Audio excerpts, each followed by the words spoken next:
Protege-nos, é como se fosse a nossa capa, mas é muito mais do que isso. É o órgão vivo mais pesado, com o seu peso a oscilar entre os 3 e os 4 quilos. E também o mais extenso do corpo humano. A pele toca e relaciona-se com os outros órgãos e por isso mesmo pode revelar disfunções ou patologias para além das cutâneas. Bem-vindos a Retratos da Saúde.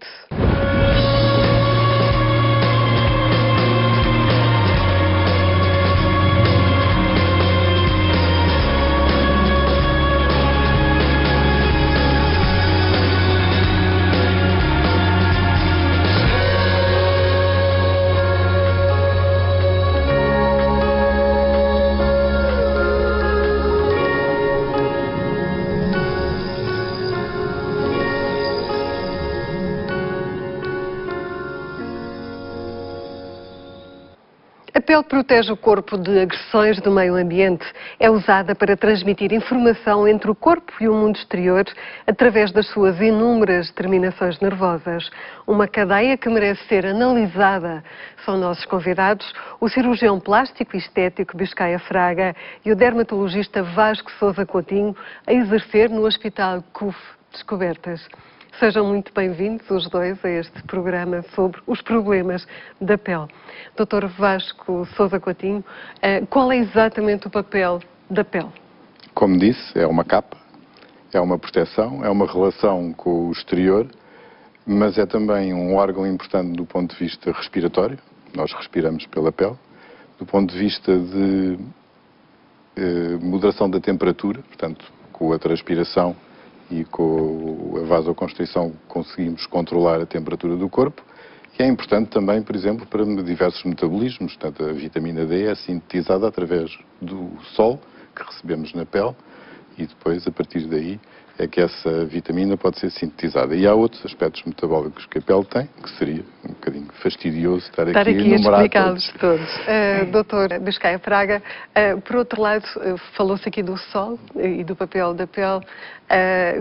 Qual é exatamente a relação que tem com o meio exterior e de que forma é que o meio exterior poderá causar problemas à pele? Justamente porque, como é o órgão mais vasto, é o tecido que tem maior superfície no nosso corpo, estabelece o relacionamento com todos os agentes exteriores, desde o sol, o vento, a água salgada, os traumatismos, manifestam-se todos neste órgão que faz o revestimento do nosso corpo. Mas também, pelo contrário, também é o espelho da alma. Porque muitas vezes a própria pele manifesta-se quando a pessoa clara, de vergonha, quando a pessoa ri, quando a pessoa... Portanto, é um órgão interativo excepcional e, evidentemente, para um cirurgião interessa muito as agressões exteriores.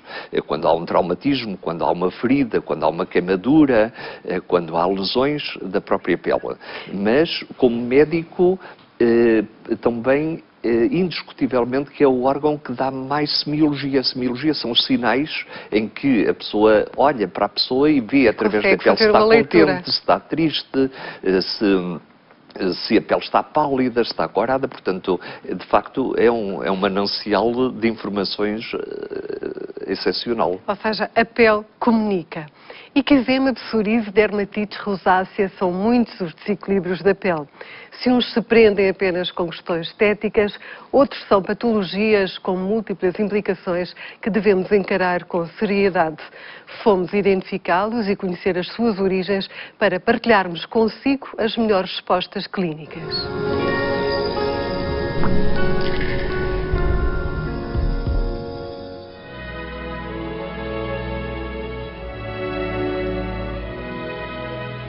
À flor da pele desenha-se a imagem que fazemos de nós próprios. Mas para além de participar nos nossos processos de construção de identidade, muitas vezes determinados por noções de estética socialmente impostas, a pele é o nosso órgão mais exposto e, como tal, mais vulnerável a agressões do meio envolvente.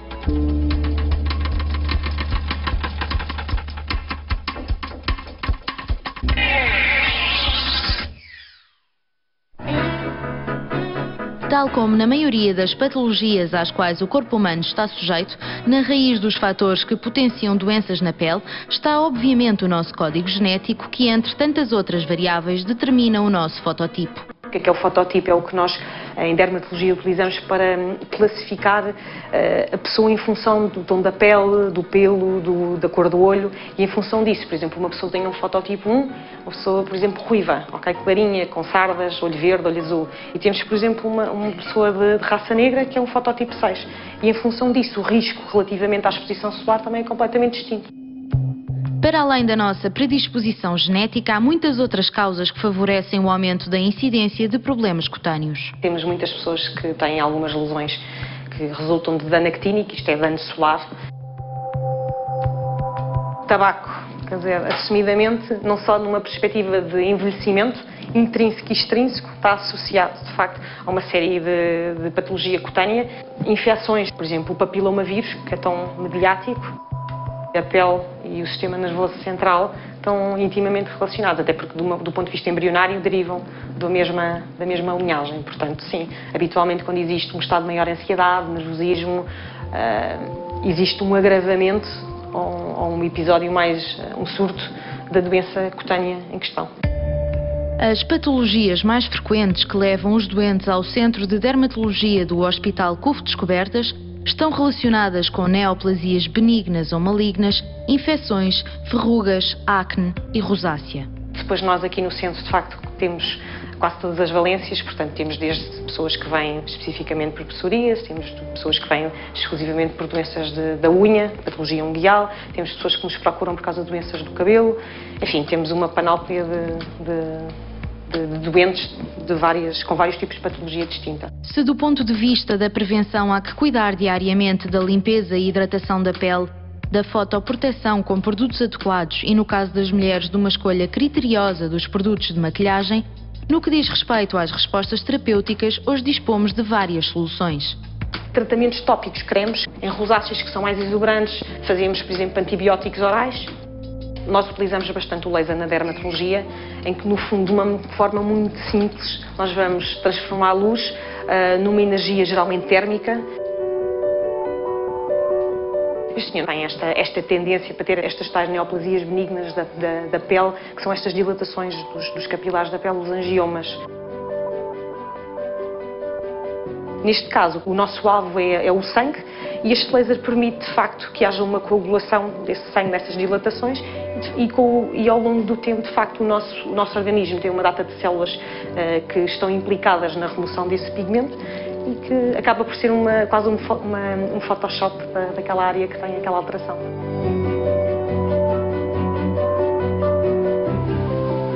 Se for uma lesão plana, por exemplo, é quase fazemos uma ação e fica resolvido. Se for uma lesão mais elevada, mais gordinha, implica de facto um maior número de sessões espaçadas, habitualmente de algumas semanas, 4 a 6, varia um bocadinho, e geralmente não fazemos também na altura em que existe mais calor. Tudo o que é patologia vascular tem um lugar no tratamento com esta máquina que estamos a falar. Por exemplo, cicatrizes, estrias, tudo isso, desde que tenha uma componente vermelha rosada, pode ser. Pode não ser só o único tratamento, mas pode ser associado ao tipo de tratamento e, de facto, com um ótimo resultado.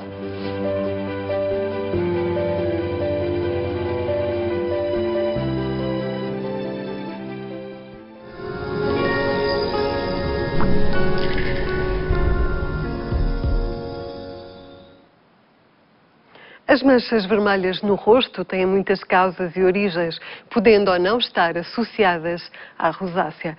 Dr. Vasco Sousa Coutinho, o que é que está exatamente por trás de uma rosácea? Existe uma inflamação e mais complicações associadas? Existe uma inflamação que é causada por uma desregulação da circulação superficial da face.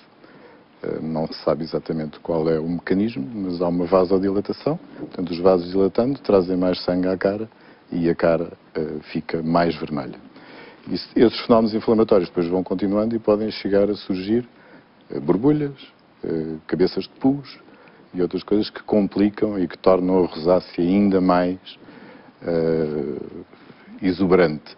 E depois há uma situação que as pessoas tendem a identificar, por exemplo, com o consumo de álcool excessivo. Portanto, a pessoa acha que porque conseguiu álcool... toda a gente pensa que bebe demais, acha que está mais vermelha do que aquilo que está, e quando se começa a enervar, achar que está vermelha, ainda mais vermelha fica. E, portanto, isso é um problema de dia a dia bastante grave. A olho nu, como é que se consegue distinguir o rubor da rosácea? O rubor é uma cor vermelha passageira, portanto, em minutos aparece e desaparece.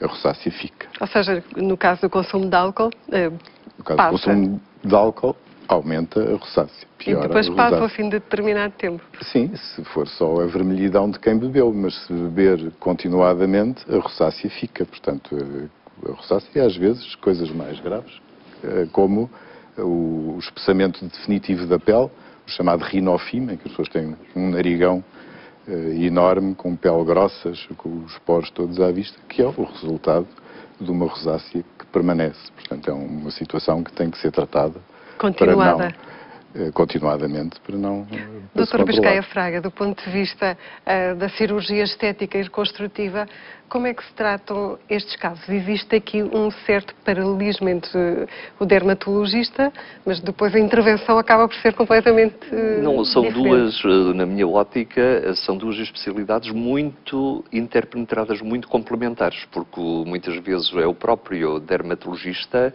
que dá a sua opinião sobre, por exemplo, como se deve, a dimensão da recepção. Há serviços, eu por exemplo trabalhei num hospital na Suíça em que as reuniões do Serviço de Cirurgia Plástica faziam-se com o Serviço de Dermatologia, por exemplo, um tumor maligno da face. É sempre importante o dermatologista dar a opinião, olha, na minha ótica a recepção deve ser feita com esta dimensão. O cirurgião plástico diz, mas está junto da pálpebra. A pálpebra é uma entidade de estética muitíssimo importante, temos que ser mais limitados. Portanto, é uma opinião, de facto, importantíssima. Mas, complementando o que o doutor estava a transmitir, por exemplo, manchas vermelhas para o cirurgião plástico na face, o doutor já falou numa, que é aquele nariz de Pinóquio, aquele nariz de rinofima, que nós muitas vezes associamos ao vinho tinto e ao queijo muito saboroso que há em Portugal. E então, de facto, o tratamento, e são narizes monstruosos, o tratamento é cirúrgico. É necessário tirar toda aquela pele extraordinariamente espessa, justamente. Depois há outras manchas, que são os chamados angiomas, que até têm um nome português, que é o Port Wine, vinho de Porto, manchas tipo vinho de Porto, que muitas delas são exuberantes e cujo tratamento hoje em dia é complementado, é cirúrgico e com laser. Consegue-se, quando sobretudo é plano, o laser atua muito positivamente. De maneira que podíamos estar a falar sobre manchas. Exatamente, Dr. Vasco Coutinho, no caso, por exemplo, destas manchas que o doutor acabou de mencionar, a nível terapêutico e farmacológico, é possível chegar quase à cura? Em relação às manchas de vinho do Porto, com persistência do uso do laser, pode-se chegar à cura, embora normalmente seja uma coisa que tem alguma tendência a reaparecer, mas consegue-se controlar bastante bem.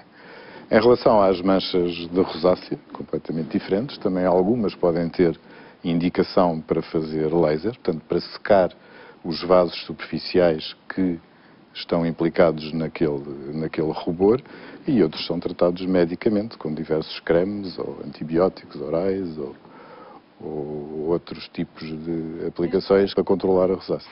Psoríase é muito mais que uma simples doença da pele crónica, inflamatória e sistémica. Estima-se que afete 250 mil portugueses. No entanto, só cerca de 150 mil estão devidamente diagnosticados.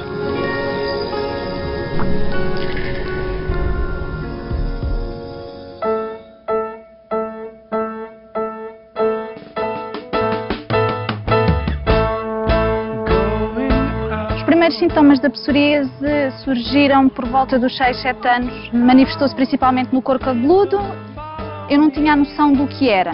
Só muito mais tarde é que percebi de facto o que era a psoríase, o que eu tinha. É uma doença autoimune, sistémica, crónica, pode iniciar-se em qualquer período da vida, sendo as fases de maior incidência entre os 20 e 40 anos. Basicamente, as células da pele crescem demasiado depressa e, em vez de maturarem de uma forma competente e de uma forma normal, proliferam demasiado rápido em determinadas localizações mais típicas, nomeadamente no couro cabeludo, nos cotovelos, nos joelhos, no fundo das costas, mas que depois, esta é a parte visível da doença, se repercutem também noutros órgãos e sistemas.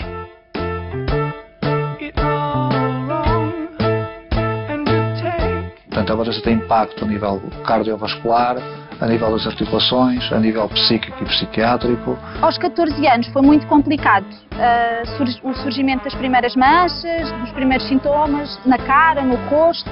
É uma altura em que nós ainda nos estamos a descobrir a nós e que os miúdos conseguem ser cruéis, e então aí sofri um bocadinho. Atualmente não. Atualmente eu já consigo lidar com isso, mas de facto houve alturas em que não conseguia.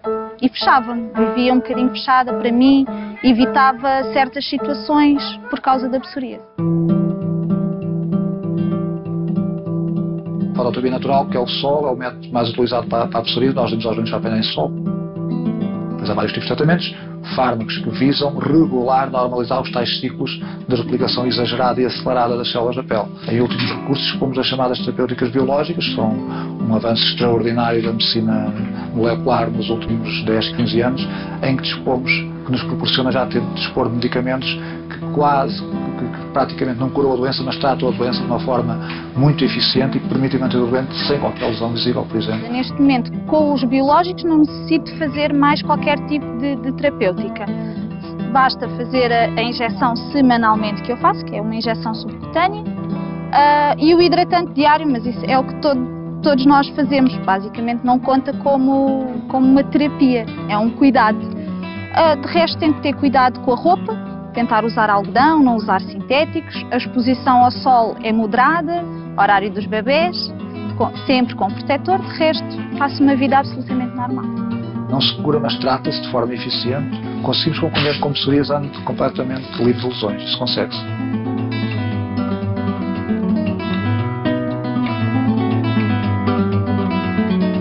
Ao fim de tantos anos, ao fim de quase 20 anos a lidar com esta doença e com os tratamentos que têm vindo a surgir, não me preocupa.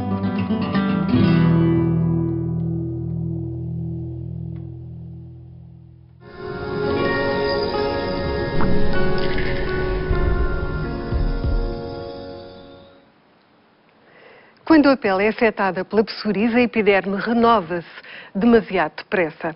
As células desprendem-se ao fim de 4 ou 6 dias, em vez das habituais 3 semanas. Dr. Vasco Coutinho, são situações de facto em que a pele está num processo bastante acelerado de renovação. Exatamente, o metabolismo está muito acelerado e vão-se acumulando camadas de células à superfície da pele. É isso que dá aquele aspecto de escamas em...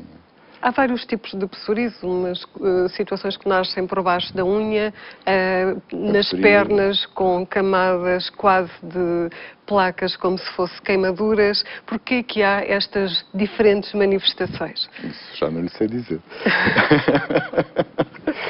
A psoríase é uma doença genética e pode ter aspectos clínicos variadíssimos. Há alguns que nem se dá por ela, às vezes é só uma descamação do couro cabeludo, às vezes são só alterações das unhas, inclusivamente às vezes são umas pústulas palmoplantares, umas cabecinhas de pus nas palmas e nas plantas, e depois pode ter atingimento da pele como um todo, que pode ficar toda vermelha, e pode atingir também os ossos. Portanto, é uma doença multissistémica que pode atingir vários órgãos.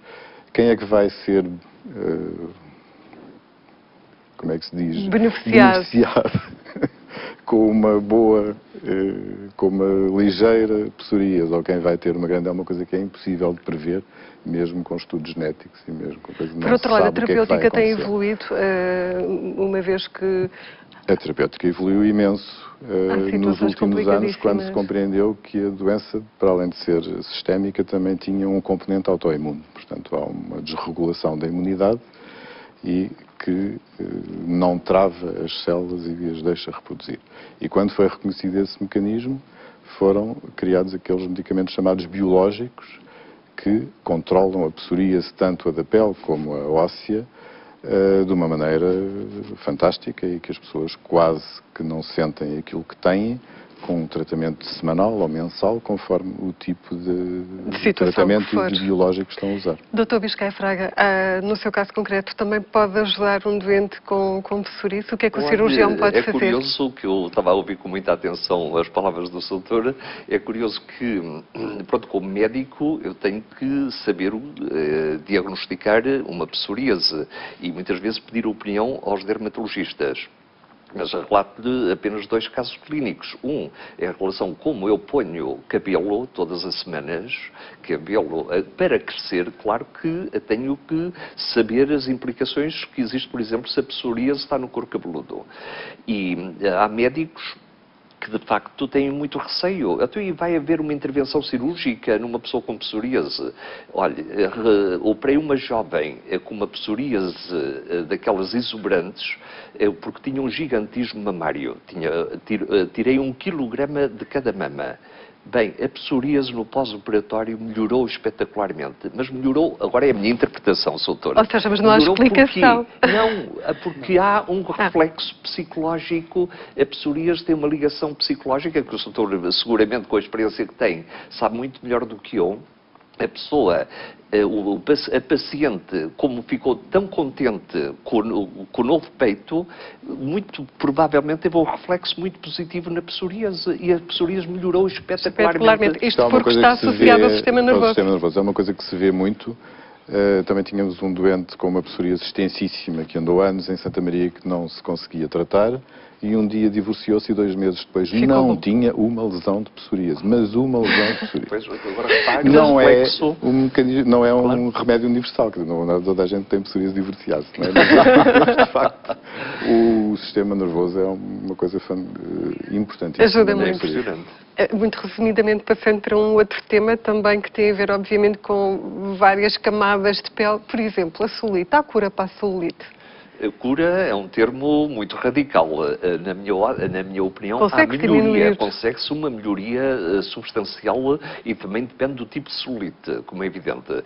Mas tenho casos concretos de celulite exuberante a nível das coxas, naquele chamado colote de cheval, em que há ali uma casca de laranja muito grosseira, e fazendo uma lipoescultura com técnica muito específica, em que a pele fica muitíssimo mais lisa. E hoje em dia... Menos agressivo, Sr. Doutor. Há algum menos tratamento? Agressivo. Há, de facto, hoje em dia, ondas eletromagnéticas e radiofrequências que permitem um alisamento substancial da pele. Pronto, evidentemente que eu tenho a linha cirúrgica, que é, digamos, aquela em que eu gosto de ver mais resultados de forma objetiva. Mas todas essas novas técnicas são acabam por ajudar, no caso do dermatologista. É muito importante a cirurgia. Concordo. Às vezes, quando são coisas muito grandes, a pessoa anda ali e aquilo nunca mais... Quer dizer, melhora. E é uma inflamação, mas não melhora substancialmente. Portanto, a cirurgia aí tem um papel que eu acho fundamental. Que é determinante. Muito obrigada pela vossa participação. A pele é de facto um mundo e comunica, como dissemos e bem no início, e de facto há imenso para dizer sobre a pele. Estamos longe de escutar este tema. Recordamos então, a pele é o maior órgão do corpo humano e também por isso exige cuidados. Não desvalorize o aconselhamento médico especializado. Lembre-se que ninguém tem uma pele perfeita. O que comemos reflete-se na pele e em toda a saúde. Não perca várias abordagens da dieta alimentar já a seguir.